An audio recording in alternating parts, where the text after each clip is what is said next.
it's important that the culture is carried on. You are Locked On Fantasy Basketball, your daily podcast on fantasy basketball. Part of the Locked On Podcast Network, your team every day.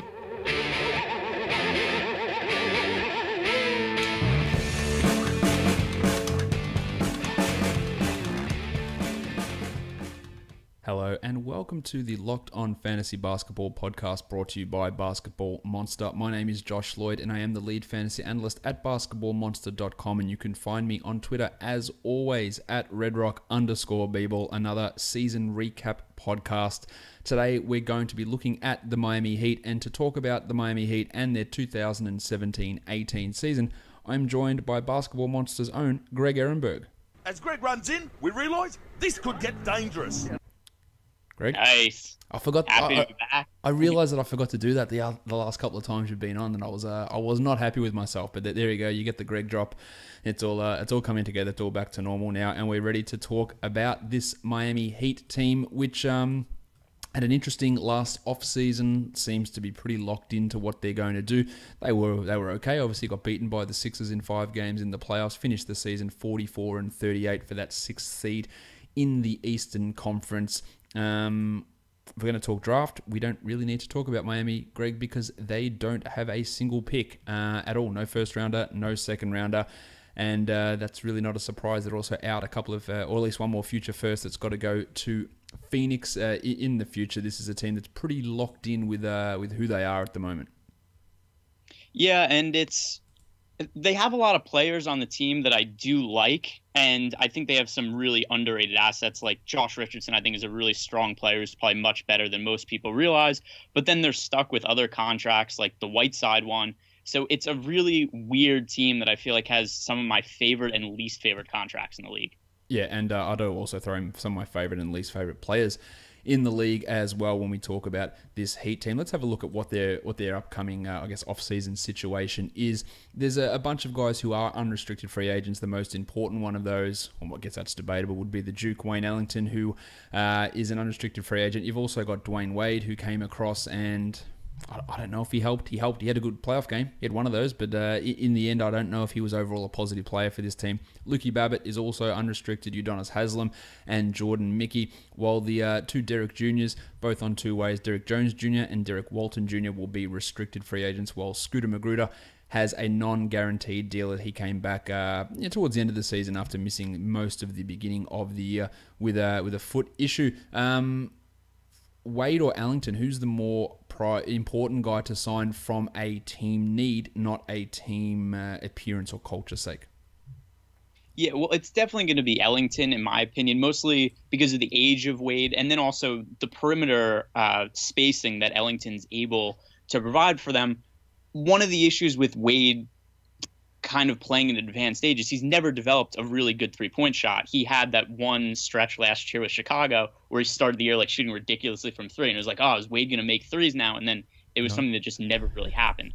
So at this point of Wade's career, I don't really see a way that he's going to be able to make himself a viable player, either for fantasy or real life, if he's not going to be able to knock down perimeter shots. I think he's just a pretty big liability on both ends of the floor at this point in his career. Yeah, I agree with that. We'll get back into Dwayne in a sec. Just a couple of more things on this Heat team in terms of their overall, team identity. They were a slow team, 27th in the NBA in pace and had the 22nd best offense, but unsurprisingly, they were 7th in the NBA in defense. They had that 44-38 record. They were expected to win 42-40 with their defense getting them over the line for a couple of extra games there, playing probably above themselves for big stretches of times. They were 7th in the NBA in three-point attempt rate. A lot of that is due to the way that Ellington plays and having Kelly Olynyk and James Johnson play minutes at center. That also helps as well. And defensively, in terms of limiting the opposition in their shooting percentages,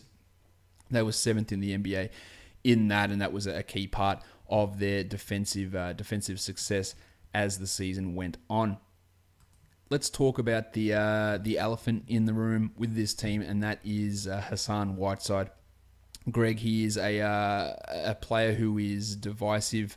Well, maybe he's not divisive. Maybe most people actually think that he's overrated. But he was not good this year. Only 25 minutes per game, battled injuries, and some people will say that the reason he was so bad this year or his minutes were so low were because of the injuries. I don't necessarily think that was the case. He averaged 14 and 11 with 1.7 blocks. 54 and 70 as his percentages, and we saw that block rate continue to decline from where it was at 3.7 per game in 15-16 down to 2.1 last year, now down to 1.7. As he's become a better defender, his shot blocking numbers have dipped. His minutes are well down, and can he recover from this? Well, he's probably more likely to be better this year than he was last year than he is to be worse, just because I can't imagine him playing worse than what he did last year. And I think one of the other issues with him is there's such a massive chemistry issue with him in the locker room, where he was criticizing Spoelstra after games towards the end of the season. He was saying that he's the best player on the team and he deserves to be playing more minutes. So not only and then his effort on the court was total shit at the end of the season. So not only is he delusional, except he was clearly not playing as hard as he could have, which is such a massive issue for an NBA player.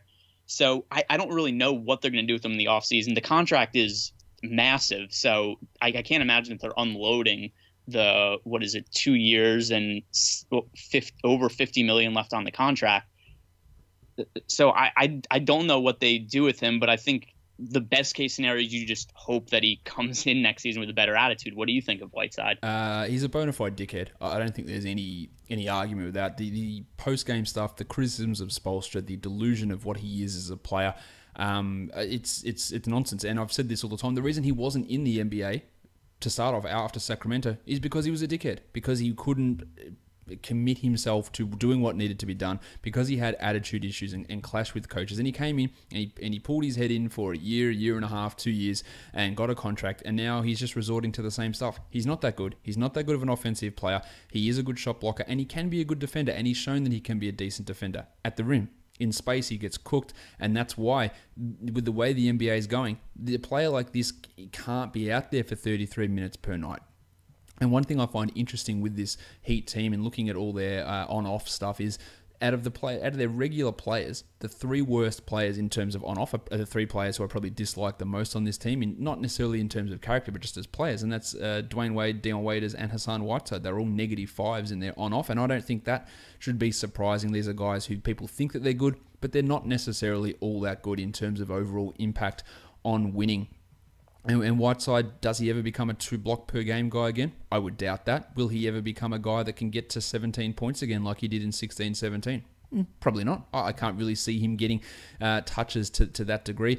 Interestingly, his usage actually did go up this season, despite the scoring going down, mainly because he played fewer minutes. But I just don't see him being that guy who's going to approach top 20 type numbers, which he did for 2 seasons, and this year drifted outside the top 50, and over the last 20 games of the year was outside the top 110. And I think he's a real risky pick in drafts next year. He is going to turn 29 before the start of the season, and we're talking about a guy that, look, maybe he plays better than last year, but I don't see it being a massive change.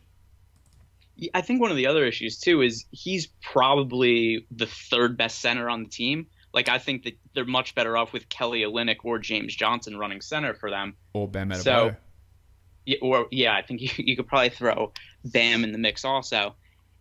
So I don't know what they do with that contract. I don't really know that there is anything they could do. I think he's just the type of personality where you give him the big money and there's a chance that he's just not going to show up after that, and that seems to be what the case is. Yeah, that does seem to be what has happened here with Whiteside. Let's move on to a more positive note, and let's talk about Josh Richardson, who is obviously one of my favorite players. He's 24 years of age. He played 81 games this season, 33 minutes, 13 points, 1.6 triples, 3.5 rebounds, 3 assists, 1.5 steals, and 0.9 blocks. 45, 85, 38% shooting. I think he's the best player in this team. You could easily make that argument for Goran Dragic, but I think that Richardson is that guy. He's one of the best perimeter defenders in the NBA, and he should be, and by the time this podcast has been released, he may have already been named to an all-defensive team. Again, we are recording this a little bit considerably before it is actually released out there. So I think Richardson will be on one of those teams. I could be wrong. And he was obviously a really impactful fantasy guy. Just narrowly missed the 111 status by only getting 0.9 blocks, but hit threes, 3 assists, playing at small forward, the steals, the blocks. It's super valuable. He was the 57th ranked player this season, and there is still room for him to improve. He only had a usage of 18% with guys like Waiters siphoning them away early on and Wade siphoning away the shots later in the season, when Richardson should have been seeing more touches, and I think he can become and probably have maybe one top 40 season in his career. How do you view Richardson, or am I just alone here in singing his praises? No, he definitely improved from 2017 to the 2018 season, or I guess 2016, 2017, 2017, 2018. The biggest improvement for him was the three-point shooting. So he shot 38% last season after shooting 33% the year before. And the one thing that is a little frustrating about Richardson is his jump shot is wildly inconsistent. There are stretches he'll go through where he just can't make anything. But then there's other stretches where he's doing really well on the perimeter, knocking down his jump shots. So if he could make that jump shot a more consistent weapon for him, then I think that you could really talk about him potentially being a top 40 or so fantasy player, and then also really being one of the better value contracts in the league. I'll say one thing about his shooting. Like his rookie season, he shot 46% from three, which is clearly a high-level anomaly, and then down to 33% last year. But last year, he was bothered by knee injury to start the season. He had no training camp, no preseason, and it came into the season with a knee injury, and then he hurt his wrist in the second half of the year. So you need your legs and you need your wrist to shoot. And I think both of those things really did result in him shooting 4 percentage points less from three and 5 percentage points less overall from the field. I think that was a big impact. We've had 2 out of his 3 seasons where he's been a very good three-point shooter, and one where he wasn't. And the one where he wasn't was the one where his wrist was screwed and he had a bung knee. So I think that we can put stock into that. Doesn't necessarily mean he's going to continually be a 38% three-point shooter, but there is a reason why it was poor in that second year. And again, he has only just completed his 3rd season. He's a little bit older as a young guy. He's going to turn 25 at some point in this coming season, but there's still room for improvement. And averaging 13 this season, he could jump that to 15 and a half next year. Of course, the specter of Dion Waiters is complete. I can't think of the word I'm looking for Waiters. Inability to recognize how shit he is. That's a good way of describing it. That could have an impact on Richardson as well, but that's going to come down to Spoelstra. Can he rein in Waiters and Wade and get the ball into the hands of the guys who are actually the good players on this team? And that could have an impact on players like that. What about Dragic? He did make the All-Star team this year. I didn't think he necessarily deserved that spot, but he has, over the course of his career, I think he did deserve an All-Star appearance at some point. He's 30, just turned 32 minutes per game this year, averaged 17 points per game to lead the team in scoring, almost 5 assists, 4 rebounds, 1.5 threes, and 0.8 steals. But something that did drop him down to the 79th ranked player when he'd been around 50th was the fact that his efficiency dipped down to 45%, 37 from three. And one of the big attractions of Dragic as a fantasy player was the fact that he was able to be a 48, 49, 50% field goal guy as a point guard, which is an extreme rarity. Are we looking at this dip in his efficiency as an age-related thing, do you think? I think that's probably the case. I think that could be part of it. One thing that is also pretty notable looking at his numbers is with Whiteside off the floor this year, he did shoot 47% from the field. So I do wonder how much of that was Whiteside impacting floor spacing. So if Whiteside's going to have a lesser role this season, I think that there is potential for a little bit of a bounce back from Dragic. He only finished at 59% at the rim, and some of that is to do with potentially Whiteside clogging things up. So when you're talking about guys spreading out like Olynyk and like Bam to a lesser degree, or like Jim Johnson, you might be able to see that number go back up. And he used to be a really, really strong finisher there and never been an excellent three-point shooter, although the 37% is pretty good. But if he can get that finishing level back up to 62, 63, 64%, then we're talking about a field goal percentage rise. So he's still going to be a standard league guy. No one's taking this role off him. It's not Tyler Johnson. It's not Dion Waiters. They aren't becoming the starting point guard over Goran Dragic, and he should still be solid. But if he dropped from 31.7 minutes down to 31 minutes or 30.7 minutes, I wouldn't be surprised, just as they try and conserve that energy as he enters his 32nd year of life. Let's talk Olynyk, because you've already mentioned you think he's the best center on this team. I've been a big Olynyk fan from back in his time in Boston. He had a top 100 fantasy year this year in only 23 minutes per game. I swear, if this guy ever gets 30 minutes per game, the top 40 is pretty much a guarantee, I think. 11.5 points, 1.5 threes, 6 boards, 3 assists, 0.8 steals, half a block, 50, 77, 38 as his percentages. He can do things in every area. He gets assists at a pretty decent rate. I think this is his best assist rate, 4.2 per 36. Again, part of the Heat offense, but part of what he can do as a creator. Hits threes, spaces out, can finish. Not a bad defender, not a good defender, but not a bad defender. At least good enough to be in that area. And he actually led this team in box score plus minus. He was second on this team in VORP behind Josh Richardson. He had a PER of 18, which is pretty high. Now, to be fair to Whiteside, he led the team in PER as well. Well, Olynyk was the highest on this team in terms of on-off numbers. And someone by the name of Matt Williams actually led this team in on-off at a plus 74.5. I'm sure you're well across the 11 minutes that Matt Williams played this season. I just thought I'd throw that out there. But Olynyk, out of the players who actually played, was the best player on this team in terms of those on-off metrics. He'd always flashed this potential, but took it to a new level in Boston. And do you think that there is any chance, 10%, 15% chance, that he opens up the season as the starting center over Whiteside? I think ideally he would. One of the reasons that his box score plus minus is the best on the team, not only is it because he was solid, but it's also because how much of a negative Whiteside was to the team when he was on the floor. So there's certainly a correlation there. And that's also a good reason that I would think the Heat should look at this situation and say, look how much better we were with Olynyk on the floor than we were with Whiteside on the floor. Therefore, we should start Olynyk. So the smart move would be for them to start Olynyk, but I'm a little concerned that they're going to say, hey, we have all this money that we have committed to Whiteside, therefore we have to start him. One thing that is impressive with Olynyk through his career is he's always improved his efficiency every season. True shooting went from 54.6 to 55.8 to 56.1 to 60.3 to 61.2. And that's a guy getting more comfortable and understanding what he's doing in the game every year as those numbers continue to rise. He also had his second best defensive box score plus minus season last year as well, improving on that defensive end without being great, but improving there. And I think that he should be a guy that you can look to take at the end of rounds next season. Again, if they say they're starting Whiteside, then that caps him off. But if they start Whiteside and play him 22 and then they play Olynyk 29, then the top 50 is clearly within reach for him, because he could average 14 and 7 and 0.8 blocks and a steal and 3.5 assists and hit 2 threes and do it all efficiently. And that's obviously really useful fantasy numbers and real life numbers for this Miami Heat team. And he was quite good throughout the season. And a guy who disappointed early on, Greg, after an excellent end to last season, and there was always a risk of this with James Johnson, considering how unbelievable he was to end the 16-17 season when there was a ton of injuries, and then you're crowding the front court with the return or with the presence of Justice Winslow and Kelly Olynyk, and he did struggle a little bit, but ended out this season having some good games. Only 27 minutes per game for James Johnson to be the 97th ranked player, 11 points, a 3, 5 boards, 4 assists, a steal, 0.7 blocks, 50, 70, and 31 as his percentages. He is not a young player. He's already 31 years of age, and that 27-minute per game role feels like it's something that will probably be maybe best case scenario for next year. Yeah, I think it's a little dependent on what happens with Whiteside, but it does seem that he's somebody who they don't like to consistently give a ton of minutes to. Even when he was starting down the stretch of the season, a lot of those games he was only playing minutes in kind of like the low 20, high teens. He wasn't consistently playing a lot of minutes.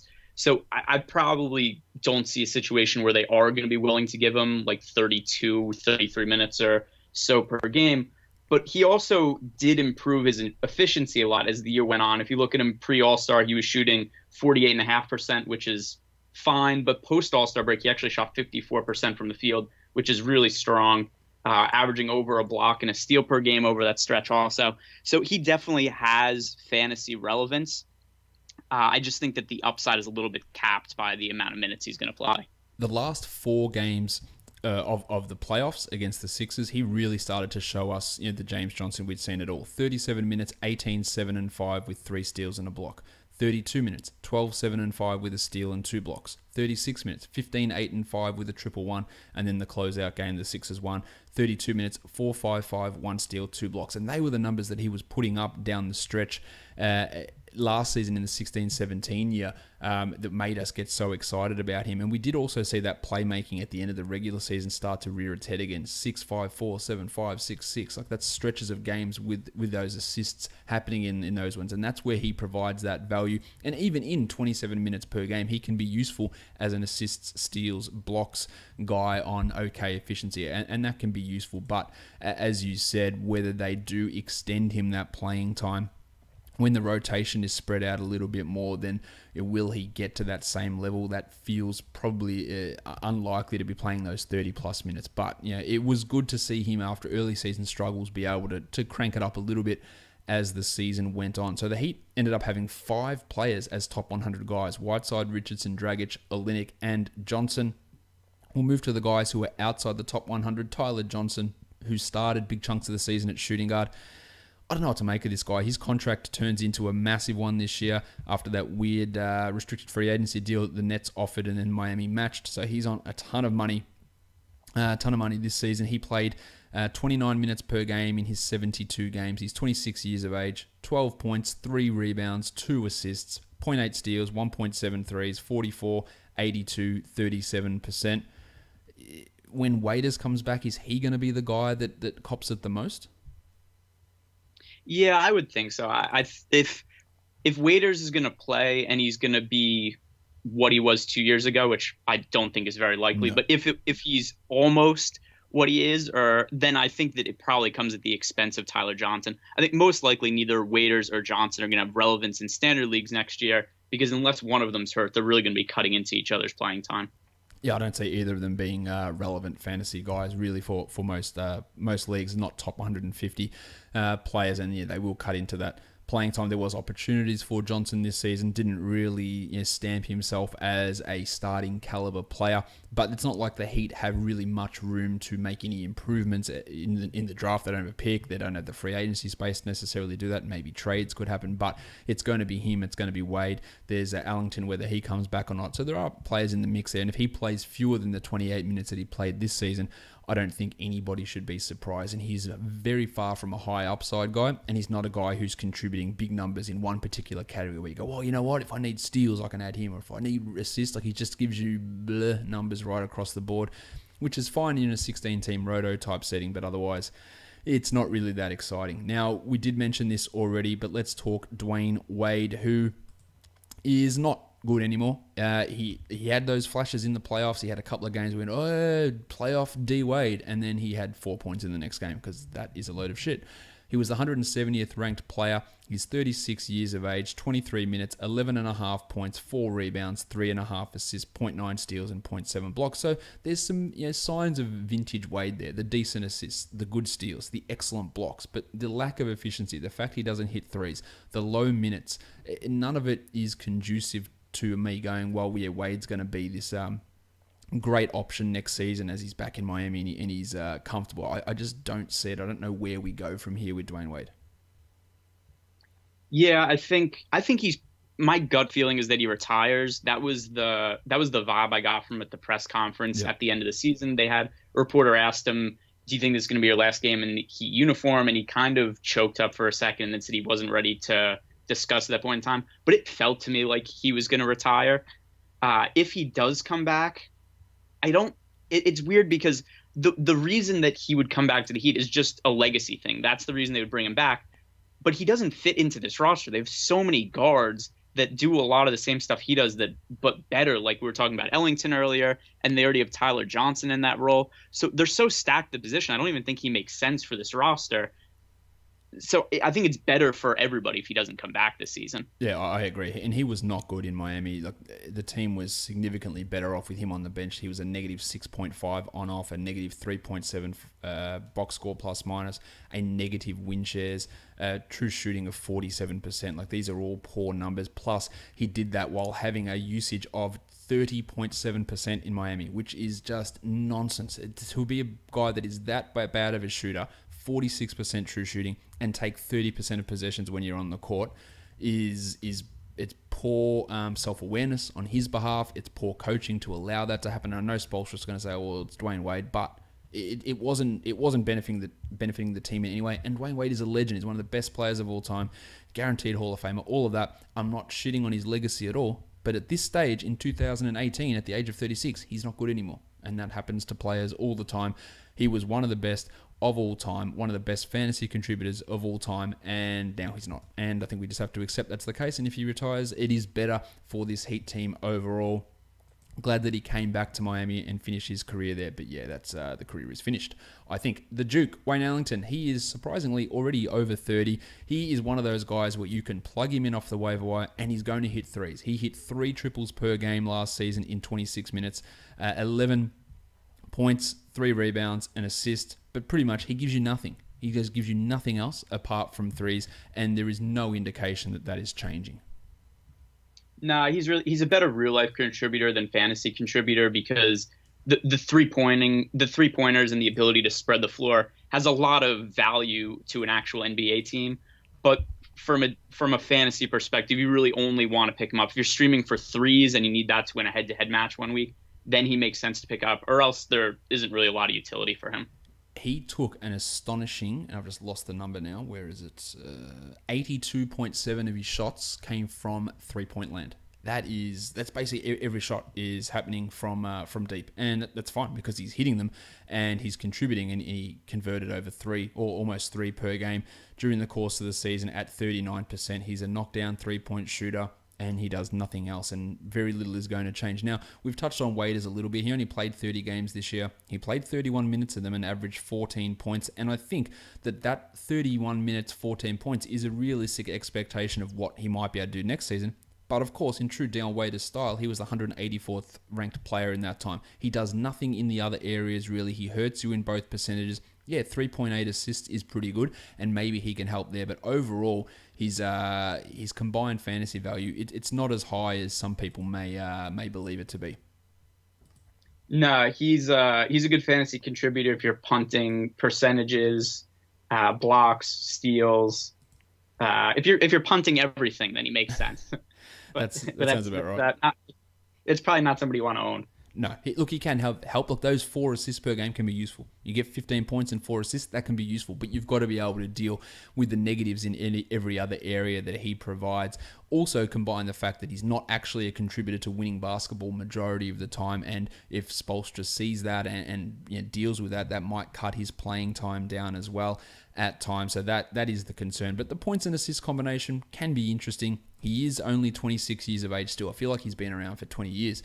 For some reason, he's just constantly in your collective consciousness. But he still only is 26. But I don't see Dion Waiters maturing into a guy who becomes this great shot selection guy who tries on defense. And they're the two things that are really lacking in his game. Let's talk about Justice Winslow, who has battled injuries through his beginning of his NBA career, but was relatively healthy this year. I say relatively. He played 68 games, but that's an improvement. He's still only 22 years of age. He played 25 minutes and had 8, 5, and 2 with 0.7 threes, 0.8 steals, and 0.5 blocks. Shot 43 and 64 from the field, but an impressive 38% from 3. I don't really know what to make of Justice Winslow at this point. He showed he could play at center in playoff series before. He's shown that he can handle the ball as a point guard at times, but his numbers just, they're all over the place. The efficiency is still a concern despite the good three-point shooting, and last year he shot 19% from 3, so when you shoot 38, it's a huge change, but still, a true shooting of sub 50%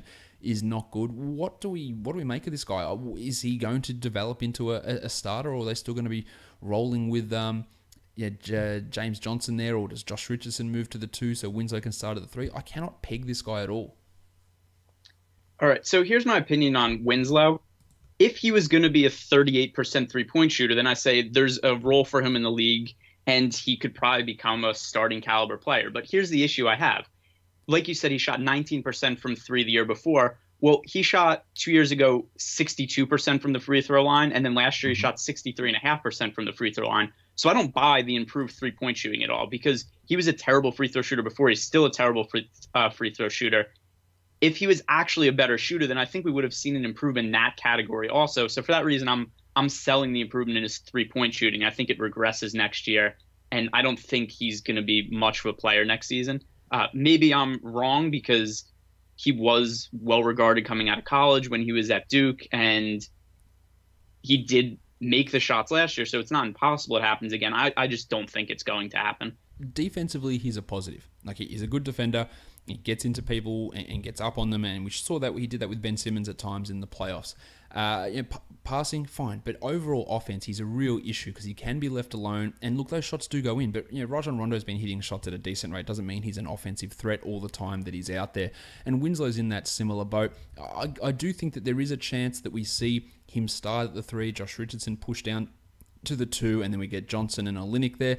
But or do we see him start at the 4 and Richardson stays at the 3? Because they don't really have too many guys who are small forward sized, and Winslow ideally should be pushing into that role, but is he good enough? Can he maintain something offensively to do that? And I just don't know, but I could see him rising from the 25 minutes he played this season and play 30 minutes next year and be a solid starter in his 4th season and be a guy that gives you 3 assists, gives you 1.2 steals, gives you 7 rebounds, 6 rebounds, and maybe 10 points, and that can be useful. But it's all going to come down to, can he do anything offensively? Because if he's a massive negative there, then they've got, and we've talked about it enough, they've got guys everywhere. They've got Waiters. They've got Ellington probably coming back. They've got Johnson. They can shift their lineups around. Whiteside. They've got Magruder, who's going to be probably healthy for a whole season. There are so many different options that if he struggles in those areas, the minutes just won't be there. And that's the concern you have with Winslow. Another young guy on this team who I've spoken about quite a bit on the draft recap shows, and I'll let you talk about him here, is Bam Adebayo. Played 69 games. Giggity. He's 20. He's going to turn 21 at the start of the year. 7 points, 5.5 boards, half a steal, 0.6 blocks, 1.5 assists, 51, 72%. I was surprised with how well he played, and I've got to stop doing this and probably stop saying it as well, is that guys that come out of Kentucky, when they start showing more abilities in the NBA than they do at Kentucky, it's pretty much a consistent at this point. So anyone coming out from Kentucky, when they do stuff that we didn't see in college, we'd go, okay, that's expected now, because we saw that again with Bam this year. His ability to pass was really, really impressive as that center, and another reason why I think maybe he's a better option than Whiteside, even though he's not quite the same level of rim protector. Where does he go from here? Can he elevate into a bigger role next season, or is the Olynyk-Whiteside combination, assuming Whiteside's still there, going to hold him back? Well, one of the other issues I have with Adebayo is he did start a handful of games this year, started 19 games for the Heat. And in the games he started, he was way less efficient. His field goal percentage went down to 45% from 55% when he came off the bench, which I think this is something we see fairly commonly with guys who are pretty good permanent producers that are big men off the bench, is they do really well against a lesser level of competition. When we see them matched up against starting caliber players, they really struggle. So for that reason, I think Adebayo is probably better suited to be somebody who plays 25 or so minutes off the bench. Yeah, I don't think he's ever going to be a 32-minute per game center. And you mentioned that the field goal percentage, he wasn't an efficient guy overall. He hit just 27% of his mid-range shots, which of course is poor, and it's 7th percentile for big men in the NBA. But the passing stuff was impressive to me, something I didn't necessarily expect to see. Defensively, I thought he was pretty solid, but I still do feel that he is going to be in a position where we're going to have Olynyk and Whiteside, unless Whiteside is traded, playing those minutes above him, and he will struggle to find himself in a significantly large enough role to be a guy who is impactful in fantasy leagues for this coming season. And the other guys on this team, the only guy I think we really need to talk about here is Rodney Magruder, who only played 18 games. But do you see anything from him? He is just one of those guys to me that can eat up minutes without doing anything in that playing time. Yeah, definitely from a fantasy perspective, he's never going to be relevant. He's not relevant from a DFS perspective. I think he was a decent find by the Heat because they basically turned a G League player who had no value into somebody who they got to play minutes for them and not be a massive negative on a cheap contract. So I think Magruder probably carves out a role for himself this year, playing maybe like 15 minutes per game or something like that, depending on what happens with Wade and how the roster shakes out. And he's going to contribute not much in terms of box score stats and some decent defense. Definitely someone to ignore for any fantasy league, no matter how deep it is. Yeah, he's not even going to crack the top 300, no matter how many minutes he played. The other guys on this roster, Babbitt, Mickey, Walton, Derek Jones Jr., I don't see any future really in any of those guys. Derek Jones Jr. to me is just not a good NBA player at all. And Udonis Haslem, who will likely retire, I would assume, at this point. So I think that wraps it up here, Greg, for the Miami Heat. Give everyone a plug of where they can find you on Twitter and stuff that they can follow of yours. Yeah, you guys could follow me on Twitter at GEhrenbergDFS. I write baseball content for Roto Pros, and I write stuff for DraftKings. And everything I do goes up on my Twitter page. My podcast is Foul Balls Podcast, covering baseball every weekday right now, and then be getting into basketball and football once those seasons start up also. Cool. Make sure you're checking out Greg and listening to his podcast, and subscribe to this one as well. Google Play, Apple Podcasts, TuneIn, Stitcher, Spotify, and on YouTube. Check out LockedOnSports.com and the rest of the Locked On Podcast Network, basketball, football, and now baseball. Greg, thanks for coming on, and we'll chat to you again soon. Sooner than most people realize. Thank you so much for listening, everyone. See ya.